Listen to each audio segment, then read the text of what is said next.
कश्मीर में सुरक्षा बलों के हाथों एनकाउंटर में 3 आतंकी मारे जाते हैं और उन आतंकियों के लिए सरकार ये दावा करती है कि ये वही 3 आतंकी थे जिन्होंने पहलगाम में 26 बेगुनाहों का खून बहाया था। लेकिन इसके बाद जब आतंकियों के नाम बाहर आते हैं और शिनाख्त होती है तो कहानी में कुछ नया मोड़ आ जाता है। नमस्कार, मैं हूं परवेज सागर। आप देख रहे हैं आज तक डिजिटल पर अपराध का जहां और मेरे साथ हैं मेरे सहयोगी क्राइम तक के एडिटर चिराग गोठी। चिराग, बहुत बहुत स्वागत आपका। Thank you.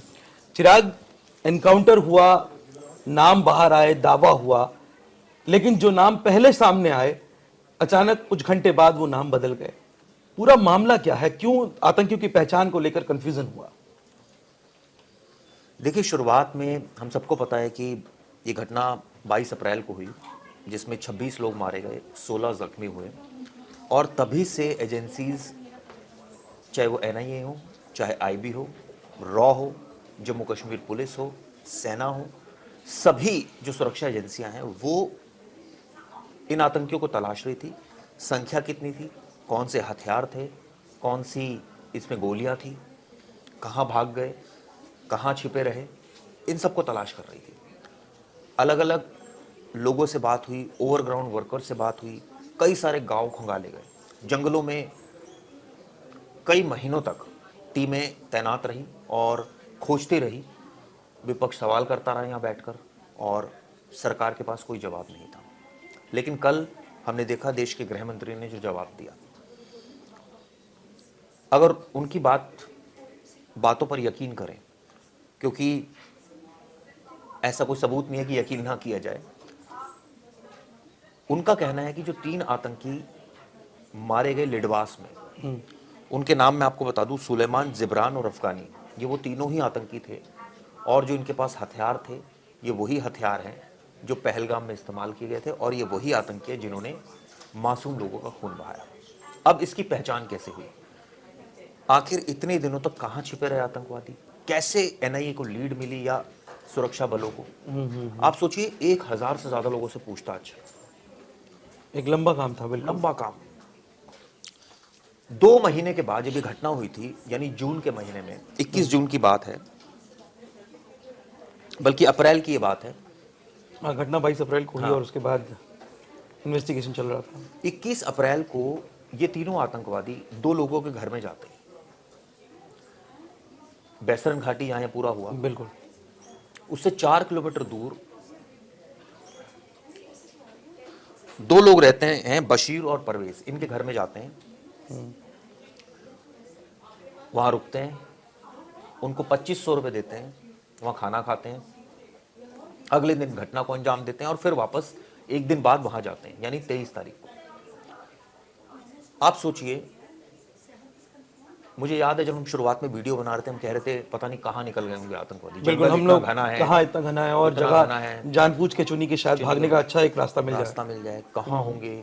आप सोचिए, 4 किलोमीटर दूरी पर वो छिपे बैठे थे और एजेंसीज उनको पूरे कश्मीर में तलाश कर रही थी। सारे बॉर्डर एरिया को अलर्ट कर दिया गया था कि यहाँ से कोई भागना नहीं चाहिए। अंदर होंगे तो हम पकड़ेंगे, आज नहीं तो कल पकड़ेंगे। बिल्कुल। आप सोचिए, 2 महीने के बाद एक लीड मिलती है जून के महीने में, जब एक एक दुकान को खंगाला गया, एक एक जगह जाया गया कि कोई ऐसा आपको संदिग्ध नजर आया। एक सबसे बड़ी प्रॉब्लम ये थी कि वहां लोग बताने को तैयार नहीं थे आर्मी को, या कोई मतलब ऐसा सोच रहे हैं कि भाई हम क्यों बताएं, हम क्यों पंगे में पड़े, इतना बड़ा मामला हो गया, हम कुछ भी बोलेंगे वो हम फंस सकते हैं। और ऐसा कुछ रहा भी है वहाँ, हमेशा से ऐसा रहा है कि आर्मी के प्रति एक ऐसा, वो लोग बचते हैं, मतलब बताने से कुछ भी बचते हैं, या ये कहें कि वहाँ गद्दार बहुत हैं, मैं तो साफ साफ कहूँगा। तो सिचुएशन ये रही कि बड़ी दिक्कतें हैं एजेंसीज को पता करने में। एक शख्स मिला उनको जिसने ये बताया कि कुछ लोग तो देखे गए हैं और वो लोग देखे गए हैं बशीर के यहाँ और परवेज के यहाँ, लेकिन मेरा नाम नहीं आना चाहिए कहीं भी। और वो वहां से गायब हो गया।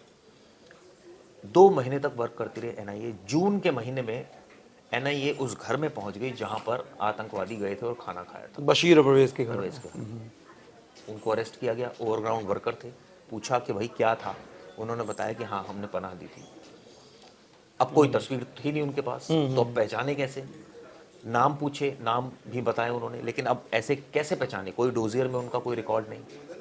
पुलिस के पास भी आसपास पैरेलली इन्वेस्टिगेशन ये भी चल रही थी पहलगाम की कि भाई विटनेसेस से जो बात हुई, जो कई हजार लोगों से बात हुई, कुछ हुलिया बताया लोगों ने कि ऐसे दिखते थे, वहां जो लोग बचे घायलों ने हुलिया बताए। तो हमने देखा तो उस समय स्केच सामने आए थे और 3 लोगों के स्केच सामने आए थे और उन आतंकवादियों की पहचान भी हो गई थी कि एक का नाम मूसा है, एक आदिल ठोकर है, और दूसरा अली। अली है। तो पूरे देश ने समझा, और यही बात खबर में बनी रही, खबर में पूरा बनी दिन रही कि पूरा दिन यही वो यही बना रहा। आतंकवादी है जिन्होंने इस घटना को अंजाम दिया था। अब वो साजिश में शामिल है या नहीं ये मुझे नहीं पता और ना अभी कोई इस बारे इस में बात की एजेंसी जानकारी ने ऑन मिली है। रिकॉर्ड बताया है, लेकिन बिल्कुल। इतना साफ है कि जो मारे गए और जो मौके पर थे वो अलग वो अलग अलग लोग। है। वो अलग ऐसे हैं कि एक का नाम है उसमें सुलेमान, एक का जिब्रान और एक का नाम अफगानी। अफगानी। ये 3 वो आतंकवादी थे जो वहां पहुंचे थे। अब सुनिए जो लीड दी उन्होंने। अब ऐसे में जून का महीना निकला, अब जुलाई में पूछा कि कहाँ गए वो, तो उन्होंने बताया थोड़ा बहुत कि इस रास्ते से आगे गए। एजेंसीज खोजती रही। आप सोचिए अब स्पेसिफिक लिडवास में कैसे पहुंची एजेंसीज, ये बड़ा रोचक कहानी है, बड़ी दिलचस्प कहानी है। क्योंकि पहलगाम में जंगल दर जंगल खंगाले जा रहे थे, कोई भी लीड नहीं मिल रही थी। जंगल थे, ड्रोन से देखा जा रहा था अंदर जंगलों में, शायद हाँ, कोई वो दिख तलाश जाए, बड़ी डीप शायद कोई सर्च चल रहा था। इतना साफ हुआ कि जहां भी आतंकवादी होंगे एक टाइम के बाद उनका धैर्य जवाब दे जाएगा, क्योंकि कब तक खाना खाएंगे, कब तक खाना खत्म भी होगा और एक जगह बैठे बैठे फिर आगे मूवमेंट भी करेंगे वो। बिल्कुल निकलेंगे कहीं ना कहीं, इसी का जाएंगे वेट किया जा रहा था और ये पता चल गया था कि इस पर्टिकुलर एरिया रडार में है, बिल्कुल।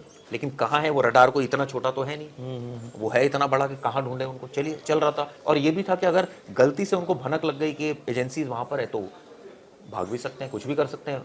और यही हुआ जब एजेंसी ने, आप सोचिए कि वो एक फ़ोन का इस्तेमाल कर रहे थे जिसका नाम था हवाई फ़ोन, जिसको बोलते हैं, जो चाइना का फ़ोन है। चाइना। आतंकवादियों के पास चाइना निर्मित फ़ोन था जिससे वो बात कर रहे थे, क्योंकि परेशान होने के बाद वो ऐसा फ़ोन है कि वो सिग्नल उसके कई बार चकमा दे जाते हैं। अच्छा, काम नहीं करता। काम करते हैं काम वो। अगर मान लीजिए नोएडा में है हमारा मोबाइल, तो हमारा नोएडा दिखाएगा टावर, वो दिखा देंगे सहारनपुर का टावर। अच्छा। वो ऐसा चकमा दे जाते हैं, तो वो एजेंसीज के लिए बड़ा मुश्किल है उससे पार पाना कि एग्जैक्टली कहाँ। आप सोचिए कि वो कुछ सेकंड्स के लिए चला और बंद हो गया। वहीं से उनको पता चल गया था कि ये हो ना हो आतंकवादी यहाँ पर मौजूद है। अब उनको पकड़ना सबसे बड़ा टास्क था। आप सोचिए जीरो डाउन किया गया, टेंट दिखा, टेंट के अंदर आतंकवादी दिखे, उनको घेरा गया, ललकारा गया, उसके बाद फायरिंग हुई और हमने तब देखा। और तब तक आप ये मानकर चलिए कि एक बार नहीं, 2 बार नहीं, 10 बार वेरीफाई किया कि यही है, लेकिन फिर भी एक डाउट मन में था, क्योंकि जो विटनेस थे उन्होंने पहचान नहीं की थी और उनको पहचान कैसे कराते, वहां से तो गोलियां चलनी शुरू हो गई। बिल्कुल मुश्किल था, बहुत मुश्किल था। तो उस समय उनको ढेर किया गया, क्योंकि थे तो वो आतंकवादी, चाहे वो पहलगाम के ना हो, हाँ, जो हमला कर रहे हैं, जो फायरिंग कर रहे हैं, तो जाहिर तौर पर आतंकवादी। उसके बाद बशीर को और जो दूसरा है परवेज को वहाँ ले परवेज गए। को वहां लेकर गए, उनकी मदर को लेकर गए, पहचान करवाई, तब उन्होंने कहा कि यही। लेकिन देखिए एजेंसी तब भी नहीं मानी। उसके बाद जो उनके पास से हथियार मिले, उन हथियारों को लेकर गए चंडीगढ़ स्पेशल प्लेन से और वहां से उससे फायरिंग करवाई। जो खोखे मिले, जो खोखे पहलगाम में मिले थे, उनसे मिलान करवाया। तब जाकर देश के गृह मंत्री ने सुबह बताया कि, कल लोकसभा में बताया कि ये इस तरह से पहचान नहीं, इसलिए हम ये अब ठोक के कह सकते हैं, मेरे पास फॉरेंसिक रिपोर्ट है कि ये यही है।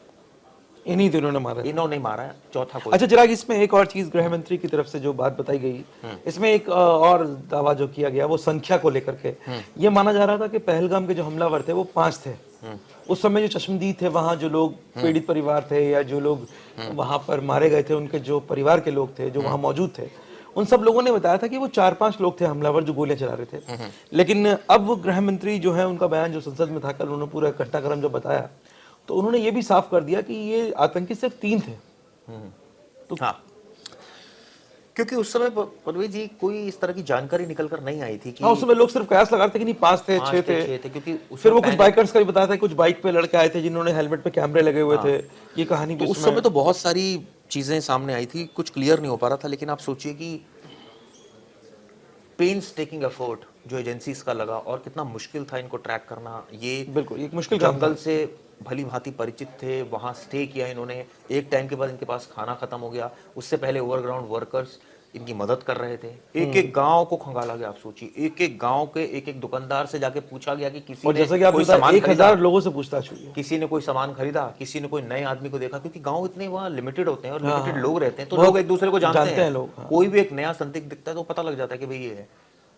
तो सोचिए इस तरह की कवायद हुई, पेन्स टेकिंग एफर्ट। ये तो वो जानकारी है जो जानकारी सार्वजनिक पटल पर है, अभी अंदर की इन्वेस्टिगेशन तो पुलिस वो तो बड़ा मुश्किल एक टास्क होता है, बताएगी नहीं बताएगी वो बात की बात है। लेकिन एक चीज और इसमें सामने आई कि ये जो तीनों आतंकवादी थे जिनका जिक्र मैं कर रहा हूँ कि जिनकी पहचान हुई, जो पोस्टर लगे थे, जो स्केचेस बने थे, वो हाशिम, मूसा, आदिल और अली के बने थे। एक और आतंकी मारा गया था 2024 में, जुनैद उसका नाम था। उसके मोबाइल को जब सर्च किया था तो एक पिक्चर हम देख रहे हैं जिसमें 4 आतंकियों की तस्वीर दिख रही है। इसमें मूसा भी नजर आ रहा है, सुलेमान भी नजर आ रहा है। ये दरअसल उसके मोबाइल से पिक्चर निकली थी। तो ये पिक्चर सर्कुलेट हुई कि हो सकता है he might be involve in Pahalgam. लेकिन मैं अभी भी एक चीज और बता दूं कि पहलगाम में ये हो सकता है साजिश करता हूं, मारने वालों में से शामिल नहीं हो, साजिश करने में शामिल हो सकते हैं। बिल्कुल सही बात है। लेकिन साजिश करता मौके पर क्यों आएगा? बिल्कुल नहीं आएगा, वो तो कभी भी नहीं आएगा, दूर रहेगा, बहुत दूर रहेगा। वो साजिश ही करेगा, हमेशा साजिश वाला और मास्टरमाइंड जो भी आदमी होगा पीछे रहेगा वो पीछे रहेगा, दूर रहेगा, पर्दे के पीछे होगा। तो अब किस बेसिस पर ये स्केच बने? कुल मिला के उन स्केचेस को लेकर के भी सवाल है, सवाल है कहाँ से बने। लेकिन चिराग, चाहे कुछ भी हो, जो भी कहानी हो, जो भी हुआ, सुरक्षा बलों ने, सुरक्षा एजेंसियों ने बहुत अच्छा काम किया। उन तीनों आतंकियों को ट्रैक किया गया, उन हमलावरों को जो है एनकाउंटर में ढेर किया गया। तो उसके पीछे एक लंबी कवायद, एक लंबी मेहनत है, और यकीनन उसमें कोई शक नहीं है कि सुरक्षा बलों ने बहुत शानदार काम किया। और जैसा कि सबूत सारे अब सरकार के पास भी है, एजेंसी के पास है, और ये बताया जा रहा है कि ये वही आतंकी थे जिन्होंने पहलगाम पर सवाल दर सवाल लेता हूँ। जी जी। एक जगह कई लोगों के मन में सवाल भी आ रहा होगा कि मारे गए आतंकवादी पहलगाम हमले के असली हमलावर ही कैसे साबित हुआ। तो 28 जुलाई की शाम 6 बजे मुझे सुरक्षा बलों ने वीडियो कॉल पे बताया कि मारे गए पहलगाम के आतंकी हैं। ये अमित शाह ने कहा था संसद में। अब आतंकियों की मदद करने वाले लोगों से पहचान कराई गई। जैसा मैंने बताया कि 22 अप्रैल को पहलगाम के बाद सरकार और सुरक्षा बलों ने फौरन कार्रवाई शुरू की थी। बिल्कुल। कई हजार लोगों से पूछताछ की थी, और फिर जब परवेज और बशीर, मेनली यही वो बंदे थे जिन्होंने बिल्कुल स्पेसिफिक टिप ऑफ दी थी, और इन तक पहुंचना इतना मुश्किल हो गया था एनआईए के लिए। और ये सोचिए 2 महीने बाद ही बंदे मिले, कोई बताने के लिए मतलब दोनों लोकल सपोर्ट भी नहीं मिल पा रहे थे, इन तक भी नहीं पहुंच पा रहे। उसके बाद हालांकि इन्होंने पुष्टि करी कि हाँ जी ये वही हैं। अब 3 आतंकवादियों को पुराने स्केच से मिलाकर देखा गया। एनआईए ने स्केच 1055 लोगों से पूछकर बनवाए थे। इन स्केचों में आतंकवादियों की शक्ल, सूरत, कद, चेहरा सब बनवाया गया था। मारे गए आतंकवादियों की तस्वीरों और शवों से उसकी तुलना की गई। स्केच में आतंकियों का हुलिया मारे गए आतंकियों से मेल खा गया। ये एक बात सामने आ रही है। अब ये कौन से स्केच की बात हो रही है? ये मूसा वाले स्केच की बात नहीं हो रही, क्योंकि वो तो तीनों स्केच अलग है। उससे मेल कैसे खा गया? हो सकता है कि इनके भी स्केच बने हो, वो स्केच मीडिया में ना आए हो। बिल्कुल बिल्कुल, एजेंसियों के पास या पुलिस के पास रहे हो वहां पर, और इसीलिए वो यहाँ तक ना पहुंचे और मीडिया उनको दिखा भी ना पाया हो। अब इसमें आपको बताता हूँ 2 AK-47। आप सोचिए जो पहलगाम के 26 लोग मारे गए थे, बहुत ध्यान से सुनने वाली बात है, 2 AK-47 थी उनके पास, M9 अमेरिकन राइफल थी। बिल्कुल। और कारतूस जो मिले इन्हीं 2 राइफलों के कारतूस जैसे थे। आप सोचिए, बाकी तो मैंने आपको बता दिया कि सुबह वो बैलिस्टिक रिपोर्ट से साबित हो गया। बिल्कुल। तीनों आतंकवादियों के पाकिस्तानी होने का भी सबूत मिला है, क्योंकि इनके पास चॉकलेट्स थी जो बरामद हुई। ये चॉकलेट्स उनके सामान में थी, जो इस बात का संकेत दे रही है कि पाकिस्तान से आए थे, क्योंकि वो जो चॉकलेट्स है वो कंपनी वहां उस पर लिखा हुआ है वो पाकिस्तान की है। 2 आतंकवादियों सुलेमान और हमजा अफगानी, ये जो दोनों की मैं आपको बात बता रहा हूँ, इनके पास से पाकिस्तानी वोटर नंबर इनके मिले हैं। अच्छा, वोटर आईडी इनके है। दस्तावेजों में भी कुछ चीजें पाकिस्तानी होने की तरफ इशारा कर रही हैं। तो ये बड़ा, मैंने जैसे बताया, बड़ा पेन्स टेकिंग था। ऑपरेशन महादेव चलाकर आतंकियों को मारा गया, और 97 दिन टोटल ये चला। आप सोचिए 97 दिन के बाद ये पूरा बदला लिया गया, जिसमें 3 आतंकियों को ढेर कर दिया गया।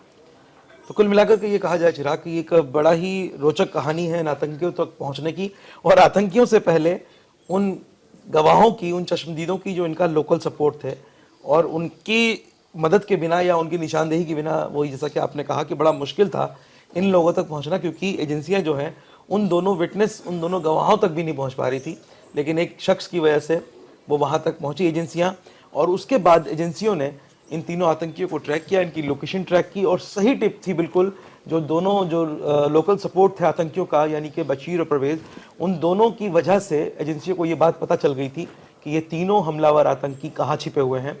उनको ट्रैक किया गया और उसके बाद एजेंसियों ने सटीक जगह पर जाकर के इन लोगों को इनको चेतावनी दी, इनको सरेंडर करने के लिए भी शायद कहा गया था पहले, पर जवाब में उधर से गोलीबारी शुरू हो गई, और जब सुरक्षा बलों ने हमारे कार्रवाई की तो तीनों आतंकी एक के बाद एक, तीनों आतंकी मौके पर ही मारे गए, वहां पर ढेर हो गए। और फिर उनकी शिनाख्त हुई, उनके जो हथियार थे उनकी फॉरेंसिक जांच हुई, बैलिस्टिक जांच के बाद ये पता चला कि पहलगाम हमले में जिन हथियारों का इस्तेमाल किया गया था वही हथियार उन आतंकियों के पास मिले, वैसी ही गोलियां, सेम गोलियां वहां पर चलाई गई थी, इसकी भी पुष्टि फॉरेंसिक रिपोर्ट में हो गई। तो कुल मिलाकर के ये मामला थोड़ा सा उलझा था, लेकिन ये उलझाव भी जो है किसी मुझे लगता है कि सिर्फ एक स्केच की वजह से सारी की सारी कंफ्यूजन जो है वो पैदा हुआ था, लेकिन सुरक्षा बलों ने लाजवाब काम किया और पहलगाम के जो हमलावर थे, जो गुनहगार थे, उनको उनकी आखिरी मंजिल तक पहुंचा दिया। तो इस खबर पर हम नज़र बनाए रहेंगे, इस मामले में और भी जो अपडेट्स होंगे वो आप तक हम पहुंचाते रहेंगे। तब तक आप देखते रहिए आज तक डिजिटल, और मुझे दीजिए इजाज़त, नमस्कार। गर्मियों की छुट्टी होने वाली थी, मेरे पापा आने वाले थे, तो हम लोग सभी खुश थे। तो मैं एक बेड पे चढ़ के डांस कर रहे थे, डांस कर रहा था, लेकिन वो पहले ही आ गए। फ्रीज। तो मैं उस समय तो कंटिन्यू नहीं कर सकता था ना, तो फ्रीज फ्रेम टाइप का हो गया। कसम पैदा कर